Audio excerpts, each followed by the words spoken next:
So much passion coming from you. Do you ever get bored being conductor? Never, because I love every piece I'm conducting. Because I choose to conduct them, especially on tours. I choose the music that I want to take with my orchestra all over the world. Is it difficult for an Asian conductor to be accepted in the world of Western classical music? No, I've never had that problem. Never. At all? No. People listen, and if they like what they listen, doesn't matter where you come from. Do you think more Asians are listening to classical music these days? Well, yes, I think so. Especially China and Japan. And look, we had a full house the other night for our concert. You have been conducting all over the world. Does audience from one place differ to another? Yes, it does. Central Europe, well, we play the music of Central Europe, principally. So those people, of course, appreciate much more. It's their property.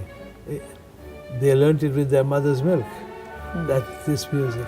So you feel their attention and their knowledge. What about for Asia? This is something Western. So for Asian audience, do you have any special music, especially for them? No, this is our repertoire. We come and play what we play best. And in China, Korea, Japan, they are very appreciative. And it's starting here too. It is starting. Don't give it up. Since you studied in Vienna 60 years ago, you went on to win competitions and you conducted with the very best philharmonic orchestras around the world. How did you become so good at it? What's your secret? Well, it's experience. I made my mistakes in the beginning. Musical mistakes and human mistakes. Because from the beginning, I was music director. Means I was in charge of these musicians' lives almost. And you become a father confessor to many of them. And sometimes I didn't treat people well when I was young. I didn't think about their eventuality of their suffering. And I learned from those mistakes. And that's experience. And you said you had musical mistakes as well. Well, yes, sometimes you have memory lapses, etc. And musicians notice that, of course. Do they look up at you? Well, they kind of smile amongst themselves. นอกจากการเป็นวาทยากรแล้วสุบินเมธาได้อุทิศตนเพื่อวงการดนตรีคลาสสิกโดยร่วมกับน้องชายก่อตั้งมูลนิธิเมลีเมธาขึ้นที่เมืองมุมไบเพื่อเปิดโอกาสให้เด็กๆได้มีโอกาสศึกษาดนตรีคลาสสิก You had a foundation in Bombay as well, the Meli Mehta Music Foundation. What does it do? Well, we have about at least 150 young students who study violin and piano.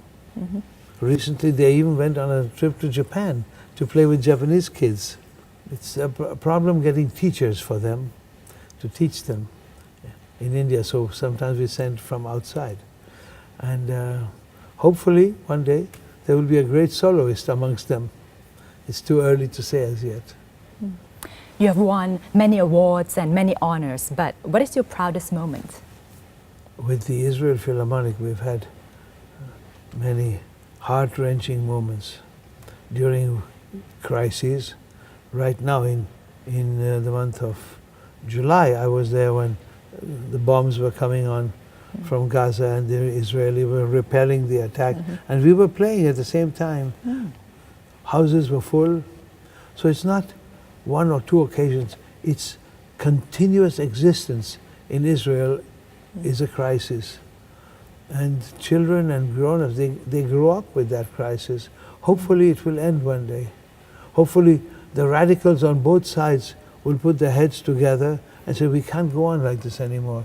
We have to live like good neighbors. And we are waiting for that day. For future generations, if they think of the name Zubin Metha, what do you want them to think of?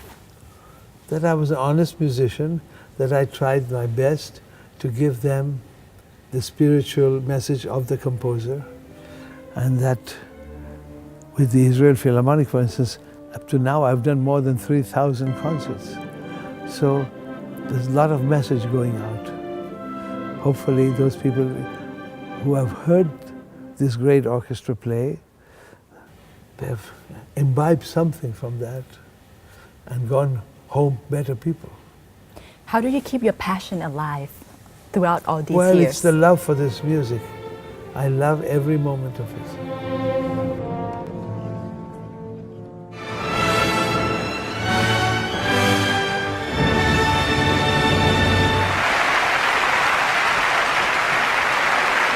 การที่เราได้พูดคุยกับคนที่เปี่ยมไปด้วยพลังการสร้างสรรค์และประสบการณ์อย่างคุณสุบินเมธาทำให้เราเข้าใจโลกของดนตรีคลาสสิกและโลกของวาทยากรมากยิ่งขึ้นนะคะแต่สำคัญเหนือสิ่งอื่นใดก็คือการที่จะเป็นบุคคลที่มีชื่อเสียงแล้วก็ยืนระยะได้นานๆอย่างคุณสุบินเมธานอกเหนือจากต้องมีพรสวรรค์แล้วยังจะต้องมีความขยันหมั่นเพียรด้วยนะคะมุมานะกับสิ่งที่ตัวเองรักสิ่งที่ตัวเองชอบค่ะทุกวันนี้ถึงแม้ว่าคุณสุบินเมธาจะอายุ78ปีแล้วแต่ก็ยังเดินทางไปรอบโลกอำนวยเพลงทำในสิ่งที่ตัวเองรักค่ะพบกันใหม่สัปดาห์หน้าวันนี้สวัสดีค่ะ